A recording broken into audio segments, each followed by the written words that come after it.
direct d'une ancienne église catholique de Montréal, Sainte-Gemma-Galgani. Ça, c'est à côté de chez nous. C'est devenu une église baptiste. Pourquoi? Vous allez dire que je suis à l'église. Je suis sorti de chez nous, je me suis dit, dès que je trouve une table de pique-nique, je m'assois puis je vous filme un magnifique... Je vais essayer de... Je m'assois puis je vous filme un 15 minutes. Ben, ça va être 10. Je veux revenir sur les combats de la fin de semaine parce que ça a été incroyable. La reine Victoria a bien fait de naître un 25 mai et de nous obliger à prendre le lundi précédant sa fête, toujours en congé, parce que elle devait se douter de quelque chose. On ne se serait pas remis la fin de semaine de boxe qu'on a eue si on n'avait pas... Wesh, il y a comme la tire Sainte-Catherine ici. On n'aurait pas eu d'énergie pour aujourd'hui. Donc, je vais vous parler de Jean-Pascal puis la suite des choses. Pascal, on est revenu sur sa victoire, je pense à peu près sur mon podcast, dans les médias, dans les radios. Tout le monde va parler juste de Jean-Pascal aujourd'hui. Hey, il fait froid, man! Un 25 mai, il fait à peu près c'est moins 14 degrés à l'ombre ici à Rosemont. Donc, Jean-Pascal, je vous ai préparé la suite des choses. Si j'étais Jean-Pascal, ce que je fais tout de suite, je fais une tournée internationale digne du groupe U2 qui prend sa retraite. Je fais le tour du monde, je monnaie beaucoup d'argent et je ramène ça, je ramène ça ici pour changer ça en argent canadien. Ok, j'ai pensé à tout ça. Mathieu Bauderlic en France. Bauderlic, il est 21-1, le français. Il est très bon, il a un problème avec son promoteur, mais si jamais ça se règle, tu s'en vas là-bas, tu ramasses les euros, tu affrontes Bauderlic, qui est bien classé sur BoxRec, puis tu reviens ici. Faris Chevalier en Australie. Je suis allé chercher des gars qui sont logiques, qui sont autour de lui sur BoxRec. Faris Chevalier, 13-1, l'Australien, il est rendu à 34 ans. L'Australie, encore là, tu as un bon taux de change, puis eux, ils veulent frapper un grand coup de Chevalier, mais vu qu'il est déjà à 34 ans, ils n'ont plus le luxe d'attendre, donc ils vont aller ce qu'on appelle sur la fast track, la voie rapide, et ça peut s'appeler Jean-Pascal. En Angleterre, tu as Anthony Yardet qui est 22-2, qui cale des gros noms à peu près aux 5 minutes. Donc, Anthony Yardet qui est 22-2 ou Lyndon Arthur l'anglais, moi je reste pas ici, Lyndon Arthur l'anglais qui est 19-1. Fait que c'est deux autres candidats pour affronter Jean-Pascal qui, là, irait chercher des livres sterling, pourrait ramener ça en sol canadien puis devenir immensément riche. J'ai pensé aussi au... Mon Dieu, j'ai plus moyen de faire des pique-niques nulle part. André Direl, qui lui est un gaucher. André Direl, il a un gros nom, c'est un boxeur américain. 28 victoires, 3 défaites, un gaucher.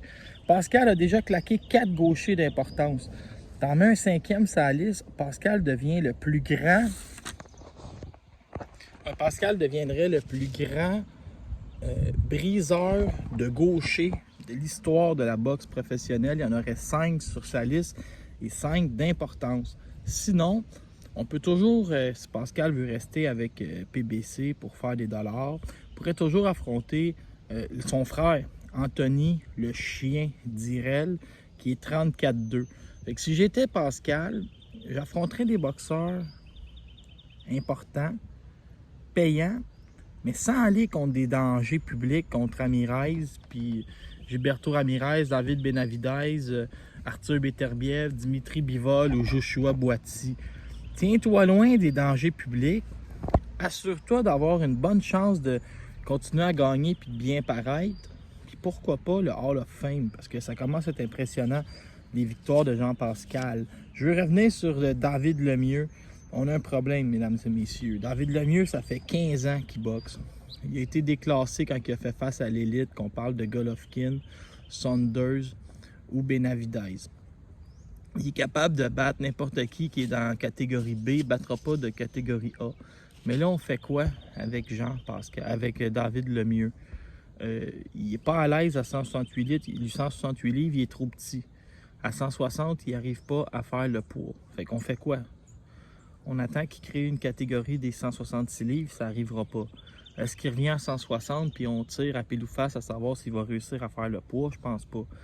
Donc, ma stratégie, s'il veut rester à 168 livres, on y fait affronter des anciens 160 livres qui vont être le même poids que lui. Ils vont être pareils, juste qu'ils ont monté de poids. Ou sinon, il prend sa retraite, il laisse Camille et Stéphane fructifier ses avoirs. Sa femme a pris sa retraite plus tôt cette année, devient un père de famille, va porter les enfants en garderie, reste au gym une fois de temps en temps pour inspirer les plus jeunes et mène une belle vie. Il n'y a pas de honte à prendre sa retraite à 33 ans quand on est capable de le faire. Aussi, ce que j'ai hâte de voir. Okay. Ben Pascal, c'est ça. S'il veut retourner, le mieux, s'il veut retourner en championnat du monde, oubliez ça, ça va être bien trop long. Là, il va être reculé au classement. Ce que j'ai hâte de voir, regardez-moi bien dans les yeux. Qu'est-ce que fera Eye of the Tiger va se ramasser avec un clou dans la cheville, mesdames et messieurs. Christian Mbili va être classé 3e à la WBC au titre de David Benavidez. Est-ce que Camille et Stéphane va accepter un combat éliminatoire entre Christian Mbili et Pavel Siliakin? Parce que vous irez voir des cassettes, Pavel Siliakin, il boxe en tabarouette. Mais est-ce que Camille et Stéphane vont accepter de placer Christian Mbili dans une situation où dans 2 combats, il ferait face à David Benavidez après ce qu'on vient de voir contre David Lemieux? Est-ce que Marc Ramsey accepterait d'embarquer Christian Mbili dans une situation où il peut affronter David Benavidez dans 2 combats après avoir été celui qui avait les meilleurs billets pour voir David Benavidez frapper sur David Lemieux? J'ai bien hâte de voir parce que là, tu as Eric Bazinian qui est classé pour la WBO. Tu as Mbili qui est classé pour la WBC. Tu as Canelo qui a toutes les maudites ceintures. Tu as l'autre qui a sa ceinture intérimaire, David Benavidez. Tu as Caleb Plant qui fait croire que c'est lui qui contrôle la division. Tu as Charlot. Ça commence à faire du monde à la messe.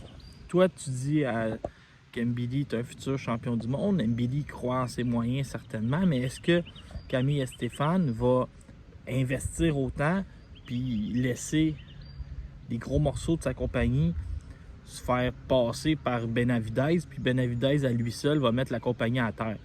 J'ai hâte de voir la suite des choses. Autant j'aime la boxe d'un câble, j'aime la stratégie en dehors des câbles. Et je voudrais en fin de vidéo, c'est festif ici, j'ai quasiment le goût de m'installer pour passer la journée, maintenant que j'ai trouvé une table de pique-nique qui n'est pas tout gommée par la racinette à côté. New Era, je vais lever mon chapeau à Yann Pellerin. Premièrement, comparativement au premier gala, c'était beaucoup mieux comme l'équipe de sécurité. Il était convivial, il était là pour t'aider. La sécurité, je pense que c'est la sécurité, la firme de sécurité, je ne vous connais pas, mais la sécurité la plus gentille que j'ai rencontrée. Il était là pour te faire passer une meilleure soirée. Il n'était pas là pour te faire peur avec leurs gros bras. Donc, pouce en l'air pour la sécurité. Pouce en l'air pour l'ambiance aussi. C'était très familial, c'était beaucoup des gens qui étaient associés à des clubs de boxe, qui étaient là pour les boxeurs sur le ring. Moi, je me suis fait inviter, là, du monde qui me reconnaissait même pas, malgré que je suis super connu. Je me suis fait inviter à 3 after-parties. Je me suis fait inviter à me promener en limousine. Il y a un gars qui m'a dit « Viens dormir chez nous, le party est pris ». Ben, pas moi tout seul avec lui, là. Il avait invité plein de monde. Je ne sais pas si ça avait rapport avec la jolie jeune fille avec qui je me promenais, qui faisait que je recevais plus d'invitations. Je pense que ça a peut-être un peu rapport, mais je vous dis, il y a des gens qui m'ont invité à clubber au centre-ville. Il y a du monde qui m'ont invité en limousine. Un gars qui m'a dit « Viens dormir chez nous à Blainville ». Jamais vu autant d'ambiance, de gentillesse. Et sur le ring, je veux dire à Yann Pellerin, si vous jouez à NHL 22, des fois au repêchage, ils traînent des pépites. Là, il faut que tu les repêches parce que c'est des pépites d'or. Je pense que Pellerin va avoir la main très heureuse avec Alexis Barrière et Pomerleau. Il a comme mis la main sur 2 très bons boxeurs. Barrière, on a vu qu'il était capable de se battre à courte distance, à longue distance. Il est beau, il paraît bien, il a pris un bain de foule. Il ne sera pas gênant à salut bonjour.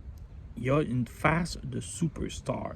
Pomerleau, est un peu plus vert, un peu plus jeune, mais il livre la marchandise sur le ring, puis il y a Stéphane Larouche derrière lui.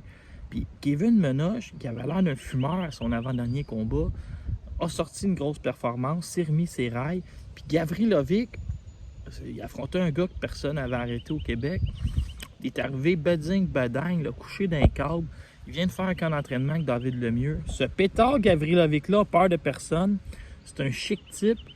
Puis j'ai l'impression qu'il va aller plus loin qu'on aurait pensé quand il est passé chez les pros. Donc c'est ça, je voudrais féliciter Yann Pellerin. Et pourquoi pas, on entendait parler de ça là-bas, Chakelfin contre Francis Lafrenière en septembre, on est tous preneurs. C'était le débriefing d'après-match devant l'église Sheba à Rosemont.